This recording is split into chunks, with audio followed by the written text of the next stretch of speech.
अधिकार के लिए निरंतर बिहार में 6 साल से मैं संघर्ष कर रहा हूं और संघर्ष कर और उस संघर्ष में हमेशा हर किसी ने धोखा दिया और मैं आगे बढ़ता रहा।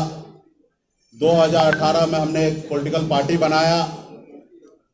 हमें लगा कि समाज को न्याय इसी रास्ते से दिलाया जा सकता है और हमने पार्टी बनाने के बाद हमने श्री लालू प्रसाद जी को नेता मानते हुए हमने उनके विचार पे चलने का निर्णय लिया और महागठबंधन में हमने शामिल हुआ। और जब शामिल होने के बाद उससे पहले तो बड़ी बड़ी मीठी मीठी बातें करते थे, जहां हम बुलाते थे वहां पे आके मीटिंग करते थे, क्योंकि वो हमारे साथ गठबंधन करना चाहते थे। जब गठबंधन होने के बाद लोकसभा चुनाव के समय में भी हमारे साथ चीटिंग किया गया था। जो सीट हमें नहीं चाहिए था वो भी सीट उन्होंने दिया। यहाँ तक बात हो चुका था कि मुझे दरभंगा लोकसभा में लड़ना था, लेकिन तैयारी कराने के बाद लास्ट मोमेंट पे हमें खगड़िया भेज दिया गया। हम चुप रह गए। हमें मधुबनी का सीट नहीं चाहिए था, जबरदस्ती उन्होंने सीट दिया और अपना कैंडिडेट दिया, जबकि हमारा कैंडिडेट कोई और था और उन्होंने इच्छा रखा कि इनको दिया जाए। हमने सहमति दे दिया, उनको हमने चुनाव लड़ाया। हम मुजफ्फरपुर नहीं लेना चाह रहे थे, जबरदस्ती उन्होंने हमें सीट देने का काम किया। उसके बावजूद भी हम महागठबंधन में बने रहे और साथ आगे बढ़ने का हमने निर्णय लिया था, उसको हम दोहराते रहे। उसके बाद आपने देखा परिणाम अच्छा नहीं रहा। उसके बाद हमारे जो मधुबनी लोकसभा क्षेत्र में जो चुनाव लड़े थे बद्री पूर्वे जी, उनको राष्ट्रीय जनता दल ने अपने पार्टी में ज्वाइन करा लिया। आप कह सकते हैं कि एक गठबंधन में साथी रहने वाले लोग और उनके पार्टी तोड़ के अपने पार्टी में ज्वाइन करा लेना कहाँ तक सही है। उसके बाद भी हमने चुप रहा। सिमरी बख्तियारपुर में उपचुनाव की बारी आया और पहले से बात हो चुका था कि सब पार्टी एक एक सीट लड़ेंगे, क्योंकि ये एनडीए का सिटिंग सीट था, इसलिए हम सब मिलकर लड़ेंगे और मजबूती से जीत हासिल करेंगे। और सब आदमी अपने अपने अनुकूल तैयारी कर रहे थे। उसके बाद लास्ट मोमेंट पे उनके तरफ से आदेश आता है कि आप हमें समर्थन दीजिए, हम चारों जगह हम खुद लड़ेंगे और आपका समर्थन मिलना चाहिए। हमने कहा ये तो गलत है। अगर यही आपको लड़ना रहता तो 2 महीना पहले हमें बता देते तो शायद हम समझ लेते। लेकिन हम जब तैयारी में उतर गए और अपने लोगों को बोल दिए कि आपको ये सीट दे रहे हैं, जबकि खगड़िया लोकसभा क्षेत्र में ही सिमरी बख्तियारपुर आता है, तो हमने वहाँ पे चुनाव लड़ने का निर्णय किया। और मैंने उनको बता दिया कि सन ऑफ मल्ला किसी के पीछे चलने वाला नहीं है। अपने कंडीशन से बिहार में अपने समाज हक अधिकार के लिए लड़ाई लड़ने के लिए खड़ा है और किसी पार्टी के पीछे चलने वाला नहीं है। हमने उनसे एक सीट पर उनसे हमने कंप्रोमाइज नहीं किया और हमने अपनी ताकत दिखाने का निर्णय ले लिया और हम वहाँ पे चुनाव लड़े और अकेले 1 साल पुराना पार्टी 15% वोट लाया, 26,000 वोट हमने लाया। और वहाँ पे उन्होंने देखा कि मेरे 26,000 वोट लाने से, अति पिछड़ा समाज हमारे साथ आने से वहाँ पे एनडीए का बुरी तरीके से 15,000 से हार होता, वहाँ पे राष्ट्रीय जनता दल को जीत होता है। वहीं से उन्होंने एक षड्यंत्र रचने का कोशिश किया कि इनके पास एक वोट बैंक है और ये इनके साथ है, और उन्होंने समय रहते हुए साथ आए, सारे चीज किए और उन्होंने निर्णय ले लिया था कि इनको समय आने पे हम इनको धोखा देंगे। आज हम लोगों ने हर जगह पे, आपको पता होगा कि ब्लैंकली जितना उनके परिवार के लोग उनको सपोर्ट नहीं करते होंगे, उससे ज्यादा सन ऑफ मल्ला उनको हमेशा सपोर्ट किया सीएम के लिए। मुझे मालूम है कि उस जगह पे वो नहीं पहुंच सकता, उसके बावजूद भी जब भी उन्होंने हमें बड़ा भाई कहा तब ने हमने उसको छोटा भाई मानने का काम किया। और मैंने सोचा कि मैं अपने उंगली पकड़ के इनको सीएम के रास्ते पे लेके जाऊंगा। आपने कल भी देखा संबोधित में उन्होंने बड़ा भाई का जिक्र किया था और मैंने भी छोटा भाई समझ के उनको उंगली पकड़ के आगे बढ़ाने का निर्णय ले लिया था कि बिहार में इनको हम आगे पहुंचाएंगे। और उनके मन में तो कुछ और ही चल रहा था। कि सबसे बड़ी बात है कि आप सबको भी पता है कि उसको बिहार के युवा से मतलब नहीं है, हर युवा से डरता है। आप देखिए कन्हैया जी उस समय में लोकसभा में एक सीट पे गठबंधन कर लेते हैं, वो सांसद बन जाते तो उनको उससे समस्या नजर आया। वही चिराग जी हो या मुकेश सहनी हो, हर किसी से उसको समस्या। उनको तो अपने भाई से समस्या है, उनको अपने भाई को आगे नहीं बढ़ाना चाह रहे हैं। कल आप लोगों ने टीवी पे देखा कि उन्होंने चक्कर आके गिर गया, ऐसी कुछ बात नहीं है। वो कल नाराजगी व्यक्त कर दिए थे कि हमें कुछ सीट चाहिए और हमारे लोगों को लड़ाना है। वो सहमति नहीं बन पा रहा था, उन्होंने बाइकआउट किया कि हम किसी में नहीं जाएंगे और इस तरीके का तबीयत खराब होने का बहाना किया गया। फिर बाद में मान मनोबल किया गया और फिर उनको साथ में लाया गया।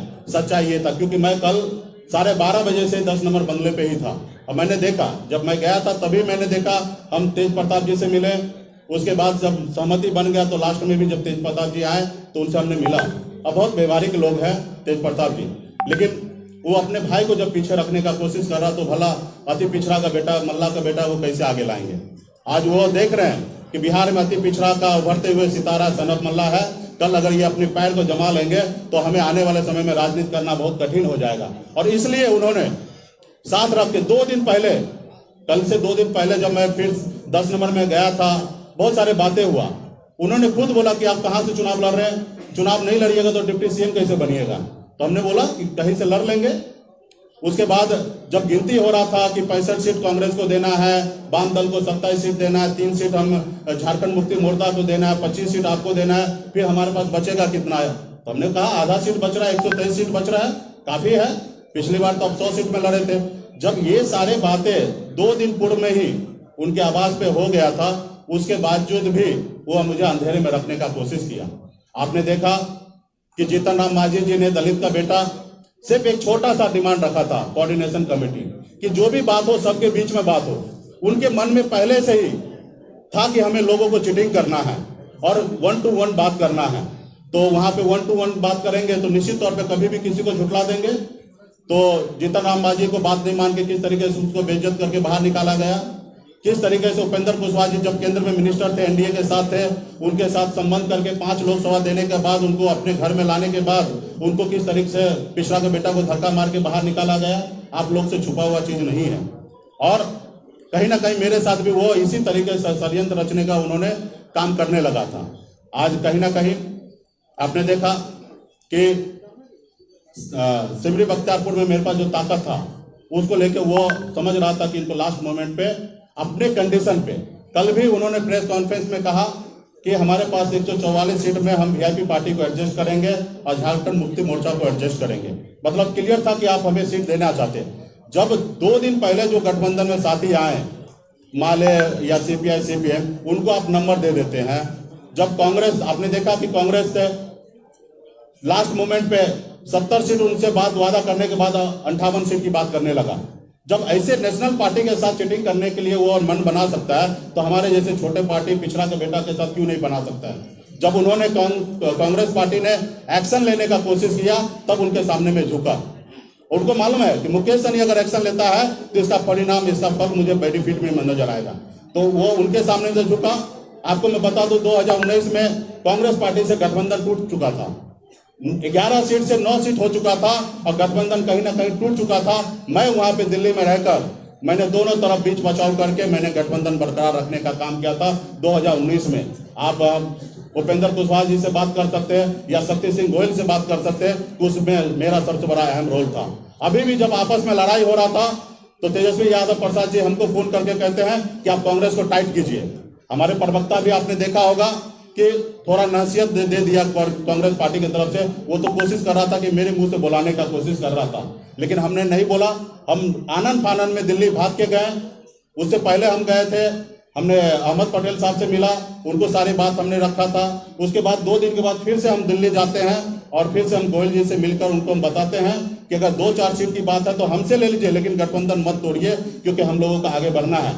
2024 में भी आप लोगों की राजनीति करना है, आगे बढ़ना है। आपने देखा कि हमने जब एयरपोर्ट पे आया था, मैंने खुले शब्दों से कहा था कि अगर किसी गठबंधन के साथी को अगर 2-4 सीट चाहिए हमसे ले लीजिए, लेकिन गठबंधन नहीं तोड़ा जाए। हमेशा हम गठबंधन के पक्ष में हमेशा खड़ा रहे। और जब कांग्रेस पार्टी के साथ जो लोग चीटिंग कर सकता है तो भला हमसे क्यों नहीं कर सकता है। तो इसलिए साथियों, कल मैं जब 12:30 बजे बंगला पे पहुंचा, बैठे बहुत देर, बहुत तरह का बातें हुआ, लेकिन इस चीजें पे बात नहीं हुआ। जब हम आने लगे तो 4 बजे हमें बैठ के बात होता है कि आपका जो नंबर है वो हम कल घोषणा करेंगे। मतलब भैया, जब सबका नंबर घोषणा कर रहा है, जब बात हो चुका है 25 सीट और डिप्टी सीएम, तो घोषणा करने में आपत्ति किस बात का? नहीं, कुछ समस्या है, 1-2 सीट का एडजस्टमेंट है, कल कर लेंगे। तो बोले ठीक है, चलो कल की बात है तो एक रोज संभाल लेंगे। फिर मतलब डिप्टी सीएम घोषणा कर दीजिए। तो उन्होंने भी बोला कि दोनों एक साथ में कर लेंगे। तो मेरे मन में शंका वहीं पे उत्पन्न हो गया, लेकिन मैंने उनके साथ आने का निर्णय लिया कि नहीं, चलते हैं, कल देख लेंगे, एक रोज के बाद हो जाएगा, कर लेंगे। जब यहाँ पे बैठने के बाद जब उन्होंने संबोधित में सारी चीज बात रखा और फिर उन्होंने 2-3 दिन का समय ले लिया, तो मुझे लग गया कि वो निश्चित तौर पे सारे रास्ता बंद करके और बाद में हमें बाहर निकालना चाहता है या अपने कंडीशन पे राजनीति करवाना चाहता है। तो हमने तभी का तभी हमने निर्णय लिया, क्योंकि मैंने संघर्ष करना सीखा है, आगे भी संघर्ष करते रहूंगा। और बिहार में अति पिछड़ा, दलित, अल्पसंख्यक, तमाम हर जाति वर्ग के लोग के लिए मैं लड़ाई लड़ना चाहता हूँ। मैंने अपनी जिंदगी में मैंने बहुत कुछ पाया, संघर्ष करके पाया। मेरे पिताजी का विरासत में मुझे ये राजनीति नहीं मिला। मैंने मेरे खानदान का पहला ऐसा व्यक्ति हूँ कि मैं राजनीति में आया हूँ और मैंने जन के मैं आज बिहार में राजनीति कर रहा हूँ और समाज के लिए लड़ाई लड़ रहा हूँ, अपने स्वार्थ के लिए राजनीति नहीं करता हूँ। आप सबको अगर पता होगा कि 2015 से मैं बिहार के राजनीति में हमेशा किंग मेकर बन के मैंने लोगों के लिए काम किया। मैं जब चाहता अपने लिए राजनीति पावर और शक्ति हम प्राप्त करके आज मैं अलग जिंदगी जीता। मैं अगर मुझे अपने लिए जिंदगी जीना रहता तो मुंबई का ऐशो आराम जिंदगी छोड़कर मैं बिहार क्यों आता। मैंने अपने ऐशो आराम की जिंदगी छोड़कर बिहार आया क्योंकि मुझे तकलीफ है कि हमारे लोग जो है, खासकर पिछड़ा समाज के लोग, वो काफी तकलीफ में गुजर रहा है और बिहार में एक विजन वाला व्यक्ति चाहिए जो आगे बढ़ सके। आज हमने 1 रुपया से 100 रुपया कैसे बनाया जाता है वो मैंने मुंबई में सीखा है। बिहार में भी मैंने सोचा कि बिहार के लिए मैं तमाम युवा साथी के लिए, हर जाति धर्म के लिए मैं काम करूं और कहीं ना कहीं साथी लोगों ने पीठ में खंजर भोंकने का काम कर रहा है। और आपने देखा कि कल किस तरीके से उन्होंने 3 दिन का समय लिया और फिर हमने वहां से ये करने का कोशिश किया और अलग अलग तरह से बातें कर रहा है कि प्लानिंग अगर ऐसी रहता तो हम आपके साथ क्यों। भाई तो आपको मुंह पे सेलो टेप तो नहीं चिपका दिया था नंबर बोलने से, आपने नंबर को छुपाया, आपने डिप्टी सीएम को छुपाया। जो 4 दिन पहले गठबंधन में आया आप उनको 4 दे रहे हैं या 8 दे रहे हैं या 19 दे रहे हैं, आप उनके बारे में बात कर रहे हैं, लेकिन वीआईपी के लिए क्यों नहीं बात कर रहे हैं। आपको वो नंबर को डिक्लेयर करने में क्या समस्या था। कहीं ना कहीं आपके मन में शंका था कि हमें इनको लास्ट मोमेंट पे इनके साथ हमें चीटिंग करना है। तो जो व्यक्ति अपने परिवार को नहीं हो सकता है वो बिहार का युवा को क्या हो सकता है। कल एक लाइन उन्होंने कहा कि मैं ठेठ बिहारी हूं, मैं जो कहता हूं वो करूंगा और मेरा डीएनए भी बहुत साफ सुथरा है। अब बताइए इसमें कहीं पे डीएनए झलक रहा है कि कितना साफ सुथरा है। दूसरे से डीएनए का हिसाब तो ले रहे हैं, लेकिन अपना क्या। जब आप अपने भाई को नहीं हो सकते तो दूसरे का क्या होंगे। आपका बड़ा भाई है जिसको ताज देना चाहिए, उसको 2-2 टिकट पे आप उनको मोहताज कर देते हैं। ये ऐसी राजनीति होता है। आप कहीं ना कहीं उनको कि बिहार के किसी युवा से मतलब नहीं है। आज कहीं ना कहीं देखिए, आज मुझे पता चला कि कांग्रेस को 70 सीट नाम के साथ उन्होंने दे दिया। सीपीआई माले और सीपीएम को नाम के साथ उनको सीट दे दिया। मुझे नाम पे भी चर्चा नहीं हुआ। एक तो संख्या तो दूर की बात है और खुद उनके जो सिटिंग सीट है उनको ग्रीन सिग्नल दे दिया गया। और आप तो देख ही रहे हैं डिस्को मान में किस तरीके से लेन देन चल रहा है, नीचे में गाड़ी में करोड़ों करोड़ रुपया पकड़ाया जा रहा है। आप सब तो देख रहे हैं किस तरीके से बिहार में खेल हो रहा है। सारे सीट पे लोगों को एडजस्टमेंट किया जा रहा है, हमसे बात भी नहीं। आज मुझे पता चला कि सबके लिस्ट जारी हो रहा है। हमारा तो नंबर पे बात होना था, उसके बाद लिस्ट पे जारी बात होना था और लास्ट मोमेंट आ चुका है। पहला चरण का 8 तारीख तक नॉमिनेशन है। आज हम 4 तारीख तक बैठे हैं। अभी तक हमारे पास ये भी नहीं पता कि हम किस क्षेत्र में किसको लड़ाना चाहेंगे। मेरा पहले से मानना था कि हमें जितना भी सीट मिलेगा उसमें से 80% अति पिछड़ा को लड़ाना है और पार्टी के संगठन के लोग को लड़ाना है ताकि हम आगे बढ़ सके। और अच्छी हमने बात भी रखा था 80% अति पिछड़ा को लड़ाना है। हमने ये भी कह दिया कि अगर आपके पार्टी में अगर कोई निषाद समाज के लोग हैं उनको भी हम एडजस्टमेंट करने के लिए तैयार हैं। उनके मन में एक शंका आया कि चुनाव जीत लेंगे और शायद कम सीट की बात होगा, दूसरे पक्ष में भाग जाएंगे। तो भैया आपके साथ तो मुख्यमंत्री भी चले जा चुके हैं और लोग के बीच में तो अपने परिवार में आप अपने धर्मपत्नी के साथ अच्छा व्यवहार नहीं कीजिएगा तो आपकी धर्मपत्नी छोड़ के चला जाएगा, तो आपके सहयोगी दल क्यों नहीं छोड़ के जाएगा। हमने वहां पे भी उसको बोला, गारंटी दिया कि अगर आपको इस चीज का अगर डर है तो आप एक नाम बताइए किसको हम अपने पार्टी का राष्ट्रीय अध्यक्ष बना दें। हमने शक्ति सिंह गोहिल जी को भी बताया, सिर्फ एक आदमी को नहीं बोला, उनको भी भरोसे में लिया कि अगर आपको लगता है कि कल मैं आपके साथ चीटिंग कर सकता हूं, तो आप एक नाम बताइए। राहुल जी, जिनको भी नाम अगर मेरे को बोल देंगे, उन राहुल जी पे मैं भरोसा करूंगा, अपने पार्टी का राष्ट्रीय अध्यक्ष उनको बना दूंगा। जब पार्टी का राष्ट्रीय अध्यक्ष वो होंगे तो निर्णय वो लेंगे, हम नहीं लेंगे। तो हमने इतना जब साथी के लिए कुर्बानी देने के लिए मैंने निर्णय ले लिया, फिर इट बट कहां। तो आज कहीं ना कहीं बिहार में निषाद समाज के साथ धोखा किया गया, पीठ में खंजर भोंकने का काम किया गया, और कहीं ना कहीं जो समस्या उन्होंने खड़ा किया है, इसके लिए बिहार के तमाम अति पिछड़ा समाज, हर बुद्धिजीवी लोग, युवा साथी ये चीज समझेंगे और आने वाले समय में 2020 में उनको बताने का काम करेंगे कि बिहार के लोग उनके पीछे नहीं है। विरासत में आपको दौलत मिल सकता है, लेकिन राजनीति नहीं मिलना चाहिए। जिसमें दम होगा वो बिहार के कुर्सी पे बैठेगा, मेरा ये मानना है। और मैं 2025 में मैं डंके के चोट पे कहूंगा कि जिस युवा में ताकत होगा 2025 में वो बिहार का मुख्यमंत्री बनेगा। मैं तहे दिल से उनको समर्थन करूंगा, लेकिन ऐसे लोगों को नहीं जो अपने लिए, अपने परिवार के लिए सोचता है, समाज के लिए नहीं सोचता है। तो इसलिए हम लोग पार्टी के सभी पदाधिकारी से हमने निर्णय लिया है। तमाम पॉलिटिकल पार्टी के लोग संपर्क में है और एक बड़ी मोर्चा बनाने की बात हो रहा है। हम मानते हैं कि एक बड़ा मोर्चा होगा तो निश्चित तौर पे हम वहां पे काम कर सकते हैं। नहीं तो हमने निर्णय ले चुका है कि 243 सीट पर वीआईपी पार्टी अपने दम पर अकेले चुनाव लड़ने के लिए मैदान में उतरेगा। जहां पे अति पिछड़ा समाज रूलिंग पार्टी से चुनाव लड़ेगा, वहां पे हम अपने कैंडिडेट को नहीं देंगे। बाकी 243 सीट पर हम बिहार में अब वीआईपी पार्टी चुनाव लड़ने के लिए तैयार है। अभी तक हमारे पहला चरण का 50 से अधिक नामों का चयन हो चुका है। कुछ नाम को हम अभी बाकी रखे हैं और वो शाम तक हमारा सूची जारी हो जाएगा। और गठबंधन में जो भी लोग हमसे बात कर रहे हैं और बेहतर बिहार के विकल्प देने के लिए बात कर रहे हैं, अगर ऐसी कुछ बात होगा तो हम समझौता कर सकते हैं, नहीं तो वरना कल सुबह में आपको पहला चरण का 71 विधानसभा के लिए प्रत्याशी कौन होंगे, उनका नाम का सूची कल सुबह 11 बजे हम प्रेस कॉन्फ्रेंस के जरिए या मीडिया के द्वारा हम नाम को लॉन्च कर देंगे कल 11 बजे तक। इसमें कोई टाइम नहीं लगेगा, क्योंकि आपने देखा हम 1 घंटे में डिसीजन लिए। हमें ये नहीं बोला कि गठबंधन से आपको बाहर निकाल रहे हैं, ये नहीं कहा कि हम गठबंधन में सीट नहीं देना चाहते हैं, लेकिन हमने सामने वाले का चालाकी देखा और हम 1 घंटे में 4:20 में हमसे बात होता है और 4:40 में हम 10 नंबर बंगला से निकलते हैं और शायद 5:कुछ पे हम डिसीजन ले लेते हैं कि गठबंधन में नहीं रहना है। तो ये मेरा हमेशा खूबी रहा। जब भी बिहार में हमने काम किया कभी किसी से समझौता नहीं किया। जब भी मेरे साथ जिसने भी चीटिंग किया होगा उनके साथ मजबूती से हमने अपनी ताकत का एहसास कराया। जब हम हर लड़ाई को लड़ सकते हैं। आपने देखा कि गांधी मैदान में किस तरीके से हमारे समर्थक की अपनी ताकत है। हमारे पास 15% वोट बैंक है। 1 साल पुराना पार्टी नहीं है, लेकिन 15% हमने उपचुनाव में वोट लाने का काम किया। और वहीं से उन्होंने देखा कि लास्ट मोमेंट पे छोड़ देंगे, ये बहुत गुस्से वाले हैं, हर तरह का व्यवस्था इनके पास है, 243 जगह चुनाव लड़ने के निर्णय ले लेंगे और मैक्सिमम जगह महागठबंधन अति पिछड़ा का वोट काटेंगे और एनडीए का नुकसान होगा और हमारी महागठबंधन जीत होगा।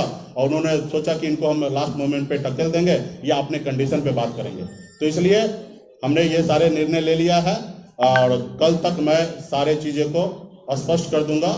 और नाम पे तो मेरा काम चालू हो चुका है और अभी बहुत सारे साथी हैं, बहुत सारे लोग फोन कर रहे हैं कि हम लोग बैठ के एक साथ राजनीति किया जा सकता है।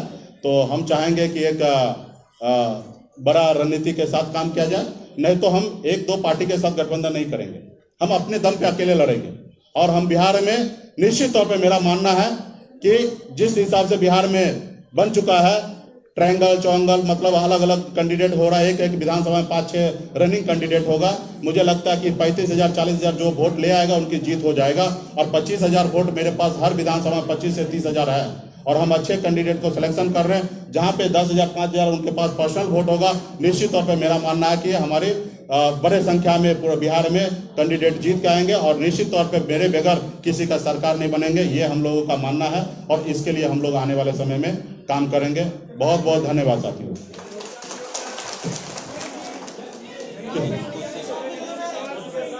आराम से एक एक करके पूछिए, हम बताएंगे हर चार। माइक दो।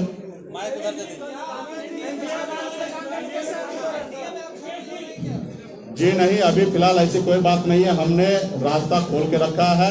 हमारे पास जो भी जिनको भी बात करना है, हमारे कंडीशन पे हम किसी के साथ राजनीति करेंगे, सामने वाले के कंडीशन पे राजनीति नहीं करेंगे।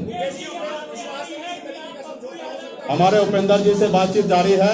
हमने रात में भी बात किया, सुबह में भी बात किया, पप्पू यादव जी से बात किया और तमाम बहुत सारे पॉलिटिकल पार्टी है, सबसे बड़ा बातचीत जारी है। और हमने बोला ना कि 1 दिन का समय हमें चाहिए, 12 घंटे का।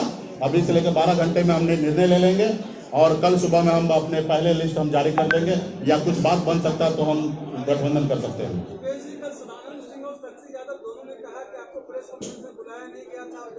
आप उनके संजय यादव का ट्वीट पे चले जाइए और आपको दिख जाएगा कि वो बुलाएं कि नहीं बुलाएं, ये आपको दिख जाएगा कि किसको बुलाए थे।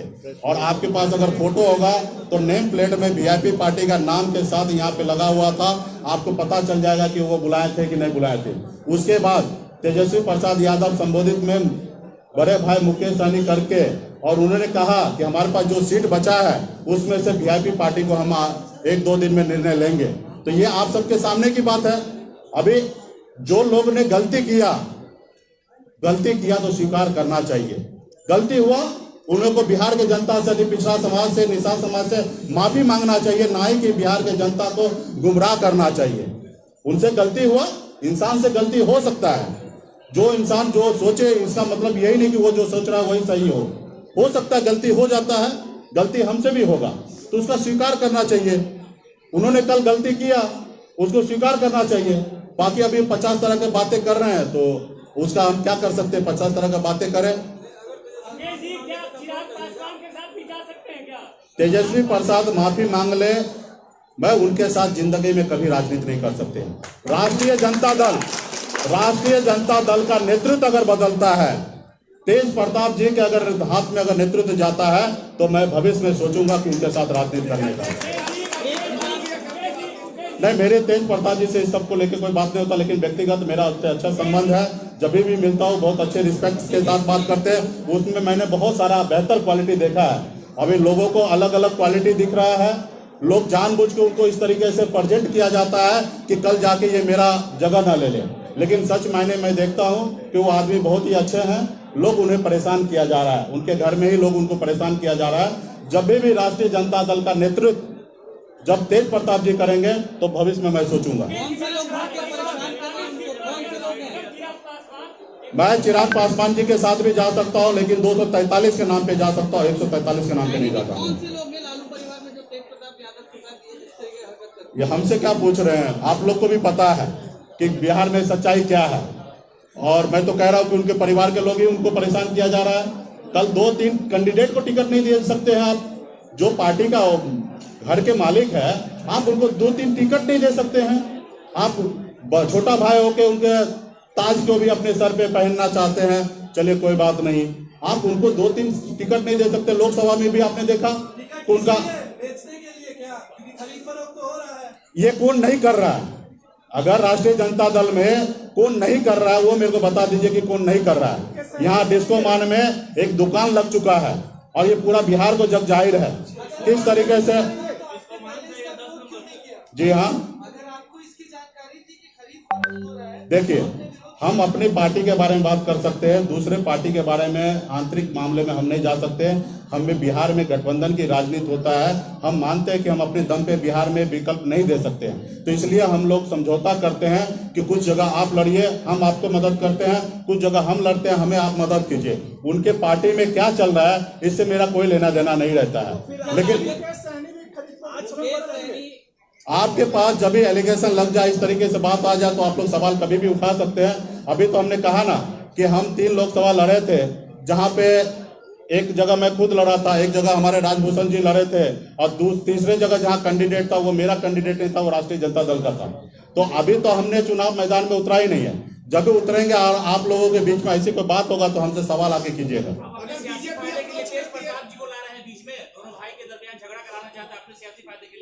मुझे जो सही लगा वो मैंने बात रखा है, उसको आप किस एंगल से लेना चाहते हैं। मैं तो आज उनके परिवार के कुछ लोगों का अच्छा तो मानते हैं ना। हमने पहले भी कहा कि लालू प्रसाद जी को मैं बहुत मानता हूं, उनके विचारधारा से जुड़ने के लिए मैं राष्ट्रीय जनता दल में आया हूं। आज शायद लालू प्रसाद जी रहते तो शायद ये नौबत नहीं आता।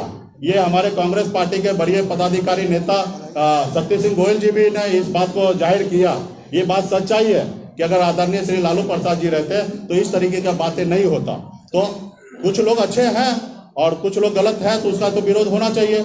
और आप नंबर बोलना था, आपने नंबर नहीं बोला। आपको जो चीज वादा किया था उसको आप वादा पूरा नहीं किए, तो कहीं ना कहीं गलती आपने किया है। तो हमने मैं अगर गठबंधन से बाहर निकलने का निर्णय लिया तो बिहार की जनता को भी पता चलना चाहिए कि मैं गलत हूं या सामने वाला गलत है। अगर मैं गलत हूं तो आप शक्ति गोयल सिंह जी से आप पता कर लीजिए। मैंने अपने पार्टी का राष्ट्रीय अध्यक्ष उनको बनाने का निमंत्रण दे दिया। अब कोई ऐसा कर सकता कि बिहार की राजनीति में अपने पार्टी का राष्ट्रीय अध्यक्ष किसी अन्य पार्टी के लोगों को बोलेगा बन जाइए। हम इतना क्या किए, हम 2 दिन पहले दिल्ली जाके उनको मनाए। कोई गठबंधन में ऐसा हो सकता है कि अपने साथी को अपने गठबंधन में जोड़ ले? कोई गठबंधन में किसी साथी को बोल के दूसरे गठबंधन के साथी को, पार्टी के लोगों को गाली दिलवाएं, उनको टाइट करने के लिए उनको अनाप शनाप बुलवाएं? ये सब चीजें गलत था। और मैंने हर जगह पे सही करने का निर्णय लिया था कि सही करते हैं और आगे बढ़ते हैं। और हम सही करते करते आगे बढ़ने का कोशिश कर रहे थे, लेकिन एक समय हो जाता है, वहां पे आपको निर्णय लेना पड़ता है। बहुत बहुत धन्यवाद। बहुत अभी हमने अभी